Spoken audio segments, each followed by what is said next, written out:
వాయిదా తర్వాత పార్లమెంట్ ఉభయ సభలు సమావేశాలు పునః ప్రారంభమయ్యాయి. లైవ్ లో చూద్దాం.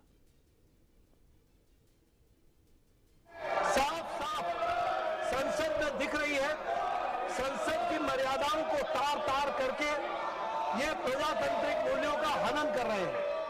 अभी अभी हमारे पार्लियामेंट्री अफेयर्स मिनिस्टर किरण रिजिजू जी ने बहुत स्पष्ट शब्दों में कहा है कि सरकार हर मुद्दे पर चर्चा करने के लिए तैयार है और इसके साथ साथ नीट में पेपर लीक और उससे निकलने वाली सारी गतिविधियों पर भी हमारी सरकार चर्चा करने के लिए तैयार है। आदरणीय नरेंद्र मोदी जी के नेतृत्व में चलने वाली सरकार एक पारदर्शी सरकार है और लोगों के पक्ष में हमेशा फैसला करने वाली सरकार है और ये जो जन विरोधी गतिविधि इनकी चल रही है इसकी हम लोग तीव्र भर्त्सना करते हैं। इनको प्रजातंत्र में कोई विश्वास नहीं है, न ही उनके मूल्यों के प्रति विश्वास है। ये इनका रवैया है। माननीय एलओपी प्लीज अपने सीट से मैंने बोला, मैं माननीय एलओपी आप लोग अपने सीट से वापस जाए। पहले प्लीज टेक योर सीट। माननीय एलओपी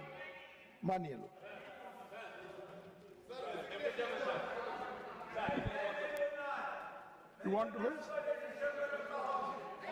First, माननीय एलओपी सर अपने विद्यार्थी की ओर से और नीट एग्जामिनेशन के बारे में और रूल्स 267 के तहत यहाँ पर बहस करना चाहते हैं, उसके लिए अगर फेयर डिस्कशन होना है तो शिक्षा मंत्री पहले राजीनामा देना चाहिए। धन्यवाद। जब वो राजीनामा नहीं देंगे निष्पक्षपात चर्चा यहाँ नहीं होगी। इसीलिए अगर निष्पक्षपात चर्चा होना तो मैं रिक्वेस्ट करता हूँ गवर्नमेंट को वो रिजिग्नेशन दिलाए, चर्चा शुरू करेंगे। 267 के तहत हम शिक्षा चर्चा शुरू करेंगे। ये क्या है सर? डेमोक्रेसी है। बच्चों को कुचल हुए मार रहे इसीलिए हम नहीं चाहते, हम तैयार हैं, हम भाग रहे नहीं। अरे आपके जैसे अघोरा नहीं है, मैं तो सुना देता भागने वाले हम उसके बारे में हिस्सा लेंगे। उसी Honorable members, may I recall that I had imparted a comprehensive ruling on Rule 267 with suitable illustrations of past precedents on the 4th December 2025.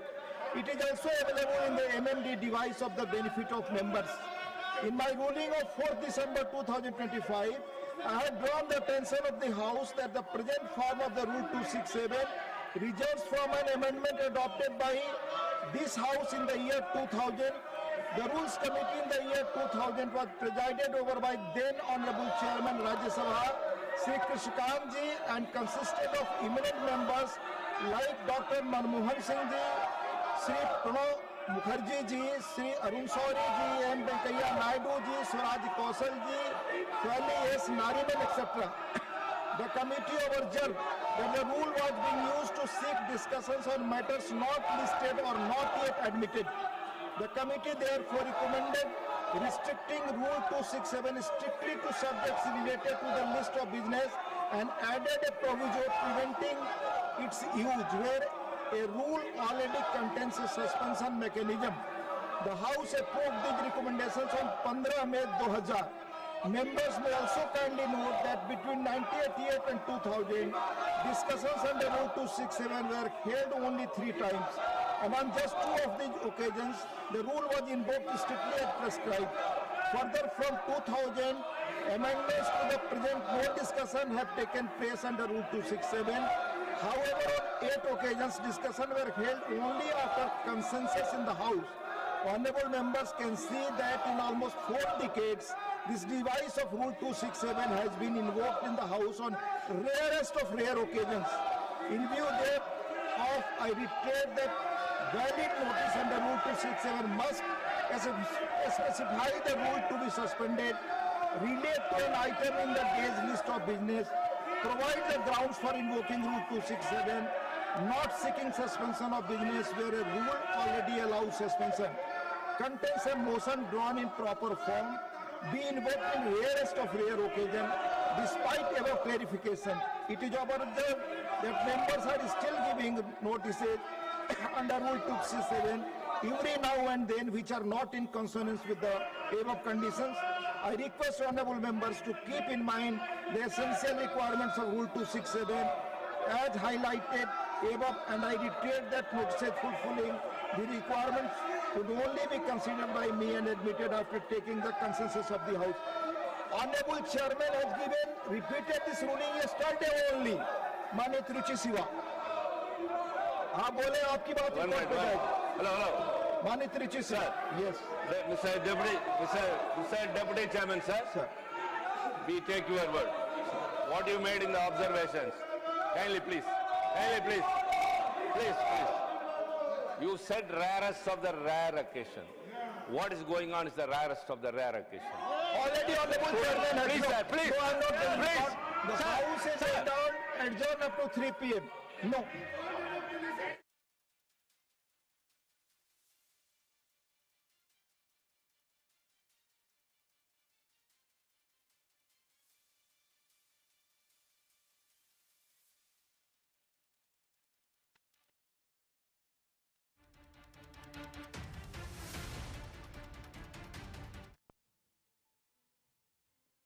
सरकार चर्चा के लिए तैयार है, फिर आप नाराबाजी लगा करके क्यों यहाँ पे आप डिस्टर्ब कर रहे हैं हाउस को।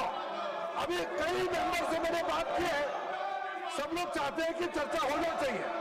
मैं कांग्रेस पार्टी को कहना चाहता हूँ, आप चर्चा को मांग करते हैं और फिर नारेबाजी लगा करके आप पूरा सदन को डिस्टर्ब करते हैं, ये ठीक बात नहीं है।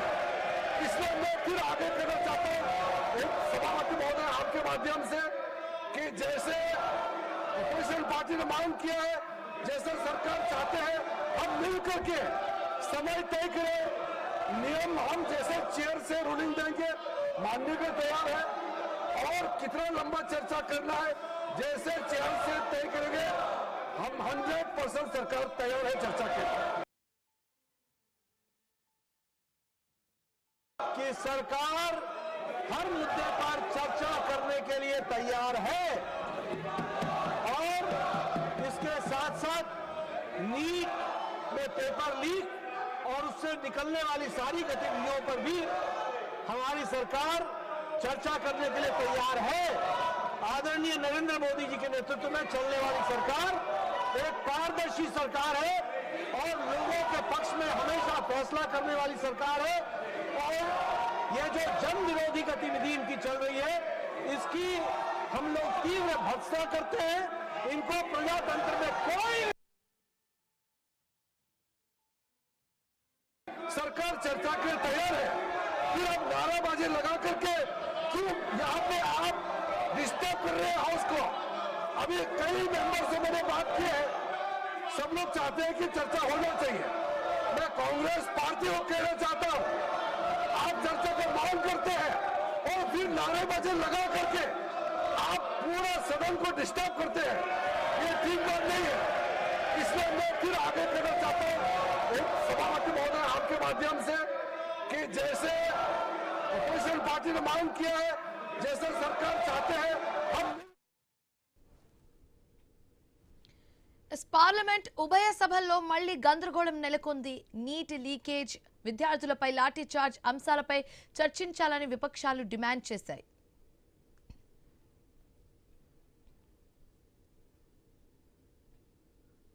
सरकार चर्चा के लिए तैयार है, फिर आप नाराबाजी लगा करके क्यों यहाँ पे आप डिस्टर्ब कर रहे हैं हाउस को।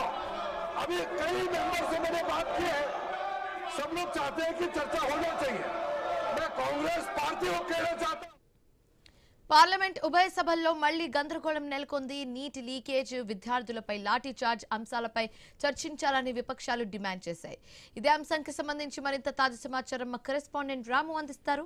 రాము, శివాని, పార్లమెంటు వర్షాకాల సమావేశాలు 3వ రోజు ఉభయ సభల్లో కూడా ప్రతిస్పందన అనేది కొనసాగుతుంది.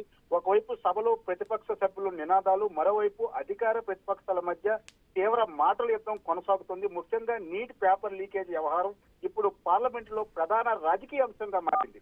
సభ ప్రారంభమైన వెంటనే కాంగ్రెస్ సహా ఇండియా కూటమి సభ్యులు తమ స్థానాల నుంచి లేచి నినాదాలు చేస్తూ నిరసన వ్యక్తం చేశారు. నీట్ పేపర్ లీకేజ్ పై వెంటనే చర్చ నిర్వహించాలని, విద్యార్థులపై జరిగిన లాఠీ చార్జ్ ఘటనపై ప్రభుత్వం సమాధానం చెప్పాలని డిమాండ్ చేశారు. అంతేకాకుండా కేంద్ర విద్యాశాఖ మంత్రి ధర్మేంద్ర ప్రధాన్ నైతిక బాధ్యత వహిస్తూ రాజీనామా చేయాలని డిమాండ్ చేశారు.